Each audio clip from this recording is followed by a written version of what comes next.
निफाड या ठिकाणी Republican party of India ए पक्षाच्या निफाड तालुका अध्यक्ष अर्चनाताई दरगुडे यांनी सामाजिक कार्यकर्ते आई संघटना महाराष्ट्र राज्याचे उपाध्यक्ष तसेच रिपब्लिकन पार्टी ऑफ इंडिया ए पक्षाचे ग्रामीण जिल्हा अध्यक्ष विनोदभाऊ भोसले यांचा सत्कार करण्यात आला।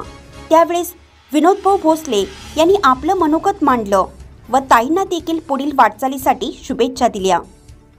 पक्षाच्या महिला आघाडीच्या नेत्या अर्चनाताई दरगुडे यांच्या ऑफिसला या ठिकाणी सदिच्छा भेट झाली।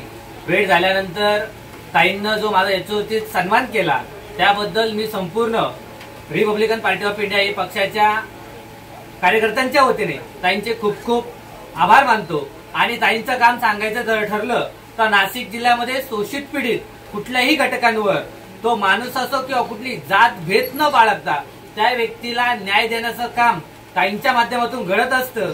त्याचबरोबर कुठल्याही महिलेवर अन्याय अत्याचार होत असेल तर त्या महिलेला न्याय देण्याचं काम देखील आपल्या रिपब्लिकन पार्टी ऑफ इंडिया या पक्षाच्या निफाड तालुका अध्यक्ष अर्चनाताई दरगुडे हे करत असतात। त्यांना देखील पुढील वाटचालीसाठी खूप खूप शुभेच्छा देतो। त्यांच्या हातून असा आमचा सत्कार होतो, त्याचप्रमाणे त्यांच्या हातून देखील समाजाची सेवा घडो आणि ज्या ज्या घटकांवर अन्याय होईल त्या त्या घटकांना ताईंच्या माध्यमातून इथून पुढेही ते असेच न्याय देतील। जय भीम, जय संविधान, जय आदिवासी।